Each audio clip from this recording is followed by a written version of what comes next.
Hello everybody, welcome to a Deck on the Constructed Criticism YouTube channel. This is one that people have been waiting for because this is love, baby.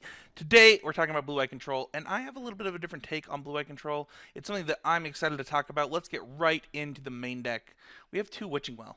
So this is a card that has not seen a ton of play, and I think part of the reason it hasn't seen a ton of play is Oko. This card has been very good. It's something that I immediately went to in changing some of the blue-white decks as things kind of progressed and things went on.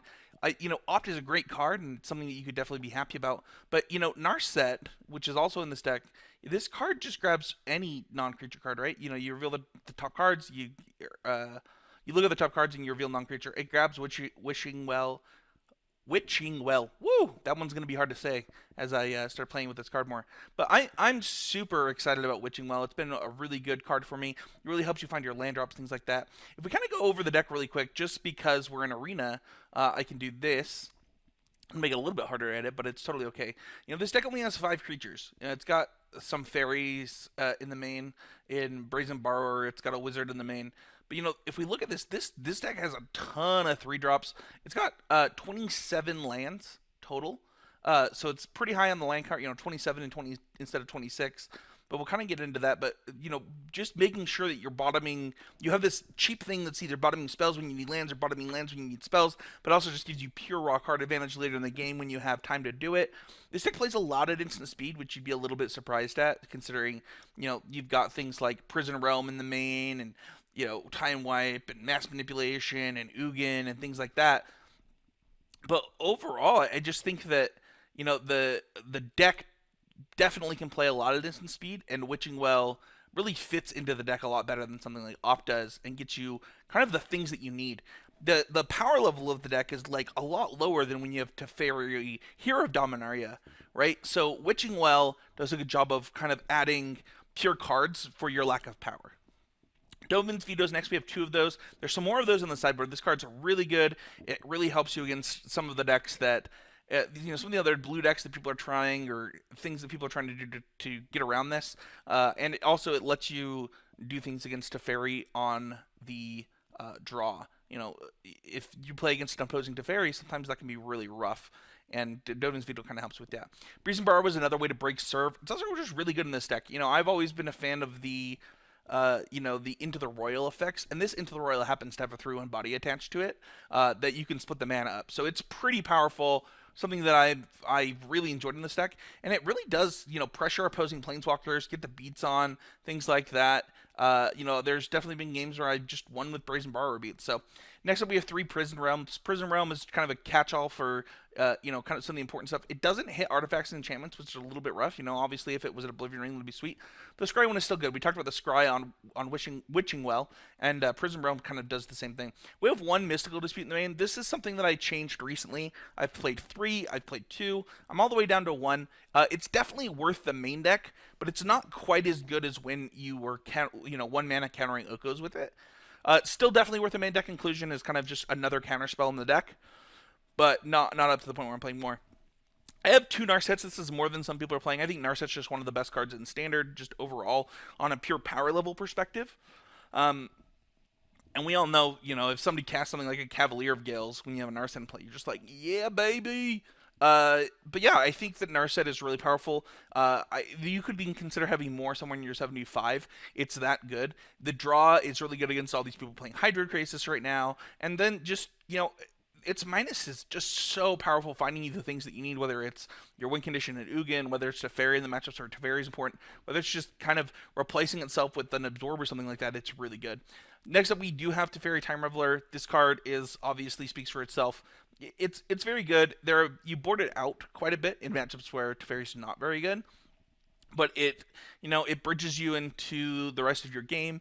It stops your opponent from interacting with you so that you're able to just hard counter everything that they do when you have counter spells.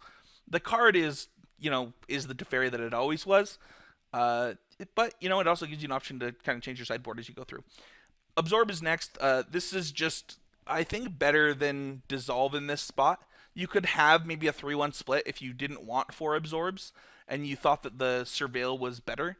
You do have things like Chemister's Insight that kind of interact with that. But overall, I think that the life gain is pretty good, and it's something that has kept me above 20 in a lot of matchups. Next up, we have Gadwick, the Wizened. This card's been pretty good. I'm surprised. So when it enters the battlefield, you draw cards, and whenever you cast a blue spell, tap target non-land permanent an opponent controls.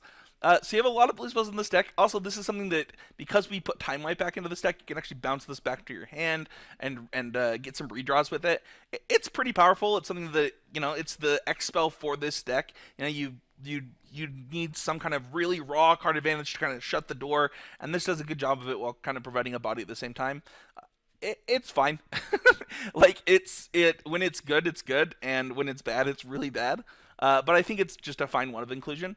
We are down to 3 Chemister's Insight. We did cut one for one of the Witching Wells, but overall pretty happy with Chemister's Insight. It lets you play at instant speed, along with Witching Well. And the kind of the selection that you get from the jumpstart is just really powerful and something that I'm happy to have in this deck. We have 1 Mass Manipulation.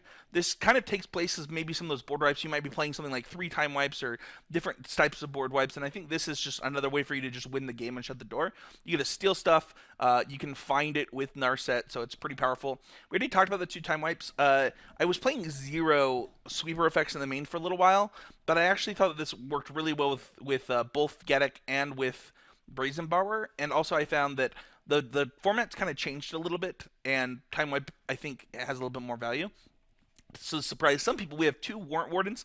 This is another way that you can win the game with your Brazen Borrowers, is just by getting in incremental damage with Warden, or also having, in matchups where Warrant is dead, Warden kind of answers that, and it lets you have 2 mana interaction for your opponents, as well as just a 4/4 body, which is hard for some decks to beat.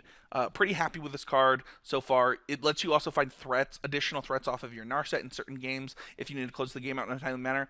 Been really impressed with Warrant Warden. We have 1 Commence the Endgame as kind of our final draw spell plus win condition that you can find out from Narset. This one has been less impressive. It's still good. It's still something that I'm trying out, but it hasn't been as good as I thought, and it's one of the cards that I would consider kind of changing up. Ugin has been good. It's kind of a catch-all answer that you get in your main deck. The only time that that's not true is when things are colorless, which has happened to me once. But overall, I've been pretty happy with Ugin. Its static ability doesn't do much, but it is a catch-all answer and a 6-mana planeswalker that can really take over the game. Our lands we have are 1 white castle, 5 plains, 3 blue castle, 9 islands, 4 of Tranquil Cove, and 4 Hallowed Fountain. And then we have 1 Blast Zone. Blast Zone is kind of another way for you to have, answers and, kind of fitting extra stuff in. If you were going to cut a land, it would probably be either the Blast Zone or the White Castle. But the mana's pretty good. Like, you're not really that mana hungry outside of Dovin's Veto. The Warrant Warden is obviously a hybrid spell, so you don't really have to worry about that too much. So yeah, I'd say the mana's pretty easy. I think you only have 1 double white spell in your deck in the form of Time Wipe. I don't think I need to adjust the mana for that. We do have 14 white sources plus a lot of card draw. It could be a little bit hard to cast Time Wipe, sometimes, but I think you're okay. In the sideboard, if we switch up to that, we have 2 Devout Decree, 2 Glass Casket, 2 Aether Gust, 1 more Dovin's Veto, 1 Sorcerer's Spyglass, 1 more Mystical Dispute, 2 Deputy of Detention, 1 Angel of Grace, 1 Planar Cleansing, which I have cast, and 2 Agent of Treachery. The sideboard is, full of a lot of cheap stuff, right? You have, right off the bat, you have 7 2-mana, 8 2-mana spells, 1 3-mana plus... it can sometimes be 1, 2 Deputy of Detention. So it's a lot of interactive cheap stuff just to try to make your deck more lean. 2 Agent of Treacheries for win conditions, 1 Planar Cleansing for matchups where you kind of need a catch-all, 1 Angel of Grace, and then Deputy of Detention is also a catch-all that, you don't play a lot of creatures, so it's really much better in your sideboard than your main. Overall, I think that this deck has been really powerful for me. It hasn't had any, glaringly weak matchups. Most of its matchups are going to be, 45, not in your 45 55s or 40 60s. So you don't have anything that's just oh my gosh, I could literally never beat this. And the stuff that is going to be that is going to be decks that aren't typically meta decks. They're going to be decks that, all right, well, this person had a bunch of counter spells, cheap counter spells main. I couldn't actually resolve anything. I think Flash is one that might be a little bit of a rough matchup for you. And that's definitely one to think about. but that's actually one of the reasons to, I mean, Time Wipe's not great in the match, but at least it's something to try and wipe the board after you get the counter spells out of the hand. And, Dovin's Veto can certainly help let you resolve something like that. So that's going to do it for the deck tech. You guys have noticed that the screen changed in the middle of that, and we saw all of these other cards here. Arena's not doing the best right now, so hopefully Wizards can get on that and fix it. But thank you everybody so much for watching. Hit that like button, smash that subscribe button, and ring the bell. It means the world to me. Thank you everybody so much that's been waiting patiently for this deck tech. I know that people were excited from the last video, the little teeny screenshot video that I did. But this one's been fun to play, and if you're looking for a deck to grind the ladder with, this is definitely one that I've been having fun with and do recommend. I think that it's really fun. So thank you everybody so much for watching, and we'll see everybody next week with another deck tech on the Constructive Criticism YouTube channel.